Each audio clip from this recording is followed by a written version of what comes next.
안녕하세요. 슬기로운 스테이블 코인 생활입니다. 오늘 XRP는 왜 스테이블 코인 시대의 숨은 강자인가 시리즈 세 번째 시간인데요. 국제결제 시스템의 두 거인, 바로 스위프트와 리플렛을 아주 깊이 파헤쳐 보려고 합니다. 특히 요즘 스테이블 코인이나 CBDC 이야기가 많이 나오잖아요. 과연 어떤 시스템이 미래 디지털 금융의 핵심 인프라가 될 가능성이 높을지 그 본질적인 질문에 다가가 보려 합니다. 앞으로 10년 누가 금융 길목을 차지할까? 이런 거죠. 바로 시작해 볼까요? 네, 반갑습니다. 사실 전 세계 금융기관 대부분이 스위프트를 쓰니까요. 비교하면 리플렛은 아직 좀 도전자로 보일 수 있죠. 근데 말씀하신 대로 디지털 화폐, 특히 스테이블 코인이 본격화되면서 기존 시스템의 한계랑 새로운 시스템의 가능성, 이걸 비교하는 게 정말 중요해졌습니다. 두 시스템이 어떻게 다르고 장단점은 뭔지, 또 미래 금융에 어떤 영향을 줄지 한번 같이 보시죠. 네, 그럼 먼저 오랫동안 국제금융망의 절대 강자였던 스위프트부터 짚어보죠. 1973년에 설립돼서 지금 200개국, 11,000곳 넘는 금융기관이 쓰고 있다니 정말 대단하긴 합니다. 안정성이나 연결망 자체가 최대 강점인 거겠죠? 맞습니다. 가장 큰 장점이죠. 하지만 그 구조 때문에 좀 느려요. 송금에 보통 하루에서 사흘 이 정도 걸리고요. 또 여러 중개은행을 거치니까 수수료 부담도 커지고요. 그리고 결정적으로 스위프트는 금융 메시지만 전달하거든요. 아, 메시지만요? 실제 돈을 보내는 게 아니라? 네, 돈 보내라는 지시만 전달하는 거예요. 실제 자금, 그러니까 정산은 따로 이루어져야 하고요. 거래 과정을 실시간으로 투명하게 보기도 좀 어렵습니다. 물론 최근에 ISO 2020이라고 하는 새로운 메시지 표준을 도입하고는 있어요. ISO 2020은 거래에 훨씬 더 많은 데이터를 담을 수 있게 해줍니다. 예를 들면 송금 목적이라던가 관련 규제 정보 같은 거요. 이걸로 나중에 규제 준수를 좀 자동화하거나 더 정교한 금융 분석을 할 수도 있겠죠. 잠재력은 있습니다. 근데 이게 전 세계적으로 완전히 자리 잡으려면 아직 시간이 좀 필요해 보입니다. 그렇군요. 그럼 이제 리플렛으로 넘어가 볼까요? 블록체인 기반이라는 건 알겠는데 스위프트랑 비교해서 핵심적인 차이점은 뭔가요? 리플렛은 단순히 메시지만 보내는 게 아니라 실시간 결제랑 정산을 하나로 합친 네트워크라는 점이 가장 큰 차이입니다. 2012년부터 개발돼서 ODL, 그러니까 온디맨드 리퀴디티 서비스로 발전했는데요. 이름 그대로 필요할 때 즉시 유동성을 공급한다 이런 개념이에요. 송금이 몇 초 만에 끝나는 건 기본이고요. 중개인양 없이 금융기관끼리 직접 연결되고 거래 과정도 실시간 추적이 가능해요. ODL에서 XRP라는 디지털 자산이 되게 중요하다고 들었어요. 구체적으로 어떻게 쓰이는 건가요? 이게 저희 시리즈 주제와도 연결되겠네요. 네, 맞아요.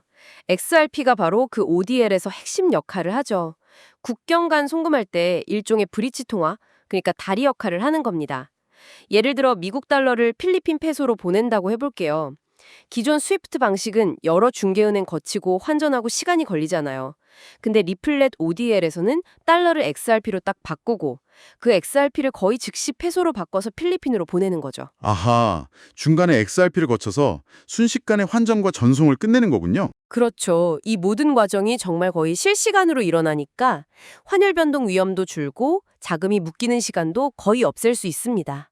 이게 핵심이죠. 와, 정말 흥미롭네요. 그럼 성능을 직접 비교해보면 차이가 확 나네요.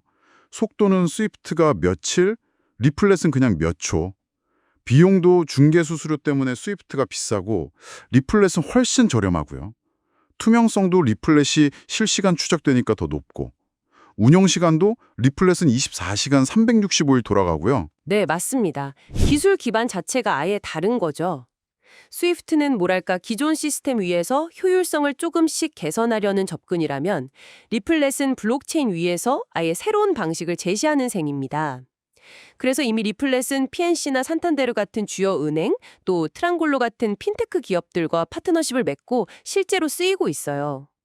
그리고 팔라우, 부탄 같은 일부 국가에서는 CBDC 실험에도 참여하고 있고요.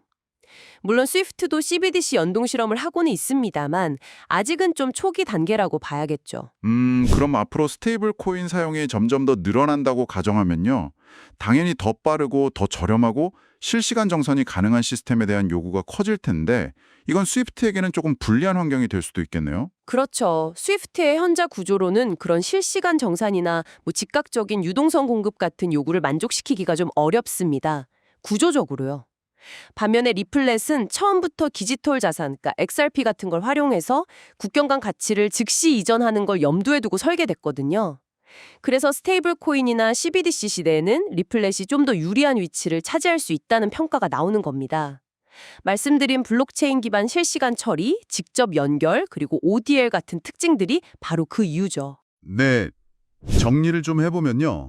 스위프트는 확실히 오랜 경험과 방대한 네트워크를 가진 강자입니다.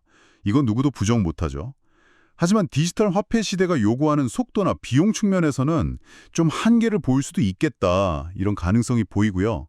반면에 리플렛은 아직 스위프트만큼 널리 쓰이지 않지만 기술적으로는 미래 금융환경, 특히 스테이블 코인 시대에 더 잘 맞는 옷을 입고 있는 것 같다, 이렇게 볼 수 있겠네요.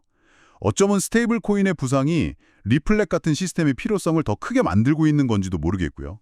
네, 맞습니다. 여기서 한 걸음만 더 나아가서 이런 질문을 던져볼 수도 있을 것 같아요. 스테이블 코인 같은 디지털 화폐가 정말 금융 시스템 깊숙이 들어왔을 때 말이죠. 단순히 송금 효율성 개선 이걸 넘어서서 이 돈이 흘러다니는 기반 인프라 자체가 전 세계 자금 흐름의 판도를 어떻게 근본적으로 바꿀 수 있을까 하는 질문입니다. 예를 들어 특정 네트워크가 시장을 지배하게 될 때 생길 수 있는 어떤 예상치 못한 파급 효과나 아니면 완전히 새로운 금융 서비스 모델이 등장할 가능성 같은 거요. 이런 질문에 대한 답을 계속 고민해보는 것이 앞으로의 변화를 이해하는 데 아주 중요할 것 같습니다. 네, 정말 생각해 볼 만한 질문이네요. 오늘 스위프트와 리플렛 비교를 통해 미래 금융 인프라의 변화 가능성을 짚어봤습니다. 슬기로운 스테이블 코인 생활, 다음 시간에도 흥미로운 주제로 돌아오겠습니다. 감사합니다. 감사합니다.